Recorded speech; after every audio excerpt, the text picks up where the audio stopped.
করে এই ঘটনাগুলো ঘটছে, বারবার করে। আমি একজন প্রতিবাদীর বক্তব্য একটু এখানে শোনাবো, একেবারে স্পষ্ট ভারতকে বার্তা দেওয়া হচ্ছে। কি বলছেন আমি ছোট্ট করে শোনাবো। ভারত দেখে নেন, আপনাদের পারমাণবিক অস্ত্র কোনো কাজে লাগবে না, আমরা আলু ভর্তা করে খেয়ে ফেলবেন। বিমানদাররা চলে আসছে মালিক নিয়ে এভিনিউতে। দেখেন দেখেন ভারত দেখে নেন, আপনাদের পারমাণবিক অস্ত্র কোনো কাজে লাগবে না, আমরা আলু ভর্তা করে খেয়ে ফেলবো ইনশাআল্লাহ। একেবারে ভারত এ তো একটা মানে পরমাণু অস্ত্র, মানে পরমাণু কথাটা পর্যন্ত তারা তুলে আনছেন, এ তো উস্কানি। এই যে পরমাণু মানে বোঝে বলে মনে হয় এই লোকটা, এই নিজে আলু ভাতে একটা, ও আবার আলু ভাতের কথা বলছে। একটা কথা আপনি সিম্পলিফাইড ভাবে বুঝুন, আমরা যখন ছোট ছিলাম আমার বাবা তো অন্তত আমাকে বলতো যে পড়াশুনো কর নাহলে অশিক্ষিত হবি। আর এখন আমরা আমাদের পরের জেনারেশনকে বলবো যে পড়াশোনা করো না হলে বাংলাদেশ হবে। এই জামাতিগুলো, এই ছাগলগুলো, এরা কেউ কিছু বোঝে? একটা পড়াশুনো যদি ঠিক করে করতো, যারা পড়াশুনো করছে, আমি আবারও বলছি আপনাদের বিরাট দায়িত্ব আছে এই গোটা কনফ্লিক্টের মধ্যে, বিরাট দায়িত্ব। ভারতবর্ষ বলে বলছি না, আমি শিওর বাংলাদেশের মিডিয়াও আমার কথা শুনছে, আমি সবাইকে বলছি, গোটা পৃথিবীর মিডিয়াকে বলছি, বিরাট দায়িত্ব আছে। দায়িত্বটা কি জানেন? এই গোটা বাংলাদেশ বলে যেটাকে আমরা চিহ্নিত করছি, আপনি আমি সবাই, এই বাংলাদেশের মধ্যে এই আলু ভর্তাগুলো কত পার্সেন্ট জানেন? 17 to 19%। যতটা আমাদের একটা গোটা মিলের মধ্যে আলু ভর্তা থাকে, ঠিক ততটাই হচ্ছে এরা হচ্ছে বাংলাদেশের রাজনীতিতে, 17 to 19%। অ্যাকর্ডিং টু সেভারের, দায়িত্ব নিয়ে বলছি, আবার রেকর্ড করুন, 15বার রেকর্ড করুন। According to several intelligence organization report, international intelligence organization report, international survey report, বাংলাদেশে আজকের ডেটে, আমি আপনি কথা বলছি, আজকের ডেটে যদি ভোট হয়, বাংলাদেশের ভোটে জামাত 25টা আসনের থেকে বেশি পাবে না না না।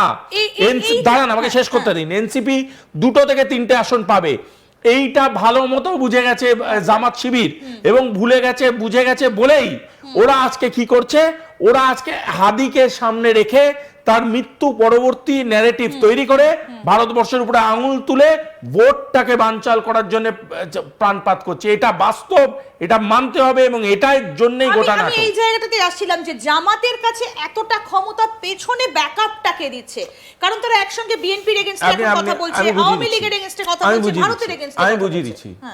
আপনি যদি কোনোদিন সম্ভব হয় একটা আলাদা শো করবেন, আমি সেখানে সিট ধরে বলে দেবো জামাত কোন কোন জায়গাগুলো আক্রমণ করছে। এই যে আক্রমণ, আপনি একটা জিনিস বুঝুন, পশ্চিম বাংলা আর কলকাতা আলাদা, ভালো করে বুঝবেন। কলকাতা পশ্চিম বাংলা একটা ডিস্ট্রিক্ট, আমি বোঝাবার জন্য বলছি, আর কিছু নয়। সেরকম ঢাকা, কুমিল্লা, রাজশাহী সব আলাদা আলাদা আলাদা পোর্শন অফ বাংলাদেশ, কারেক্ট? কোনো মানুষ যদি ঢাকার কোনো একটা পার্টিকুলার অংশে, ধরুন বনানীতে বা বসুন্ধরায় গিয়ে ঝামেলা করছে, তার মানে গোটা ঢাকা তাকে সমর্থন করছে এটা নয়। 500টা লোক, 1000টা লোক একটা শান্তিপূর্ণ সংবিধানের 4র্থ স্তম্ভ, একটা রেপিউটেড মিডিয়া হাউস, আমি নাম নিচ্ছি না, সবাই জানে আজকে ডেটে পৃথিবীতে, আগুন ধরিয়ে দিল। সাংবাদিকের বাড়িতে গিয়ে মারধর করেছে। কি দোষ করেছে সে সাংবাদিক? খবর ছাপিয়েছে, এটা তার দোষ? সেটা তো তার প্রফেশন। এইটুকুনি সহবত নেই যেই দেশের, এইটুকুনি সহবত বোধ ক্রিয়েট করতে পারেনি যেই দেশের সংবিধান, তাকে ধিক্কার জানাই ওপেন চ্যানেলে বসে আমি। সেখানে গিয়ে একটা সাংবিধানিক অধিকার প্রাপ্ত একটা সাংবাদিককে পেটাচ্ছে, সেখানে গিয়ে একটা সংবাদপত্র অফিসে আগুন লাগিয়ে দিচ্ছে। এরা কোন ভারতীয় আমাকে বলুন তো? ওরা কি ভারতীয়? একটা এই যে নিউজ পেপারসগুলো, আমি নাম বলতে পারবো কি? তাহলে আমি বলছি, এই যে নিউজ পেপারসগুলো যেখানে গিয়ে আগুন লাগিয়েছে, তারা কোন ভারতীয় দ্বারা পরিচালিত? কোন ভারতীয় তাদেরকে ব্যাকআপ দিচ্ছে? তারা তো দীর্ঘকাল সো কল্ড শেখ হাসিনার এগেনস্টে লিখে গেছে, তারা দীর্ঘকাল আওয়ামীর এগেনস্টে লিখে গেছে, বিএনপির এগেনস্টে লিখে গেছে। তাদেরকে গিয়ে আগুন লাগিয়ে দিয়েছে বিএনপি আওয়ামী গিয়ে? কোনোদিন লাগায়নি। এরা লাগাচ্ছে কেন? কারণ রিয়ালিটিটা এরা ফেস আউট করছে, রিয়ালিটিটা এরা বাইরে বার করছে। এরা বুঝিয়ে দিচ্ছে সবাইকে যে আমাদের বাংলাদেশে ভোট হওয়াটা প্রয়োজনীয়। সেই ভোট যদি হয় তাহলে কিন্তু বাংলাদেশে আবার করে শান্তি ফিরে আসতে পারে, রাজনৈতিকভাবে বাংলাদেশ আবার সমৃদ্ধ হতে পারে। আচ্ছা আমাকে বলুন তো একটু, বাংলাদেশের কালচারাল হাবে গিয়ে আগুন লাগাবার কি দরকার ছিল? একদম, আমি একটু ছায়ানটে আগুন লাগাবার কারণটা কি ছিল? সেই ছবিগুলোও যদি দেখানো সম্ভব, ছায়ানটে আগুন লেগেছে তো। হারমোনিয়াম আপনার কোন আলু ভাতে তৈরি করে? হারমোনিয়াম আপনার কোন পরমাণু বোমা যে হারমোনিয়ামে আগুন লাগানোটা প্রয়োজন ছিল, হারমোনিয়াম ভেঙে দেওয়ার প্রয়োজন ছিল। ওখানে গিয়ে বলা হচ্ছে যে গান শুনে সে হারাম করছে। এটা কোন সভ্যতার মানে পটচিত্র আঁকছে বাংলাদেশ? যে বাংলাদেশকে আমরা কালচারাল ডিপ্লোমেসির একটি অত্যন্ত গভীর ডেন্স হাব হিসাবে ধরতাম। বাংলাদেশের গান বাজনা, কবিতা, বাংলাদেশের ছায়াছবি, বাংলাদেশের নাটক আমরা দেখতে সমৃদ্ধ হতাম। সেই বাংলাদেশ এটা নয়, এটা বাংলাদেশ নয়। এটা জামাত কিছু অংশে ইচ্ছাকৃত এটা করে একটা গোটা বাংলাদেশকে কলুষিত করার চেষ্টা করছে, যাতে করে গোটা বাংলাদেশে ভোট না হয়। আমি আবারও বলছি, আপনি একটা দরকার পড়লে আলাদাভাবে বলছেন যে এটা পুরোটাই যাতে 12ই ফেব্রুয়ারি যে জামাত ডিপ স্টেট মিলে ভোটটা হতে দেবে না। কারণ ইসলামিক মৌলবাদী শক্তি বাংলাদেশে ভোটে জিতে শাসনে আসবে, এরকম কোনো ডেটা কারোর কাছে নেই। বাংলাদেশে যদি ভোট হয়, আমি আবারও বলছি, বাংলাদেশে যদি ভোট হয়, আওয়ামী নিয়ে ভোট হলে আওয়ামী 43 to 47% ভোট পাবে বাংলাদেশের। সে বাকি যে ভোট 53% পড়ে থাকছে, সেই 53%-এর মধ্যে 35 to 40% ভোট পেতে পারে বিএনপি, তারপরে ভোট পেতে পারে ন্যাশনাল পার্টি, তারপরে অবশিষ্ট ভোট 13 to 17% ভোট পেতে পারে জামাত, এবং 1 থেকে 2 সিট পেতে পারে এনসিপি। তাও পাবে বলে আমার মনে হচ্ছে না।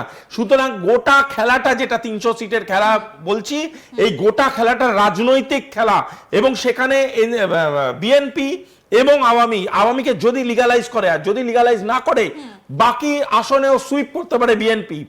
সেই বাকি আসনে যদি বিএনপি সুইপ করে, আমি একথাও বলে যাচ্ছি এখানে বসে, যে সেখানেও জামাতের হয়তো 7-8টা সিট আরো বাড়লেও তারা সরকারের আশেপাশে যাবে না না না। সুতরাং ম্যাক্সিমাম সিট নিয়ে বিএনপি পাওয়ারে আসবে। আর বিএনপির রাজনৈতিক ইতিহাস চেক করে দেখুন, বিএনপি একটা রেসপন্সিবল পলিটিক্যাল পার্টি।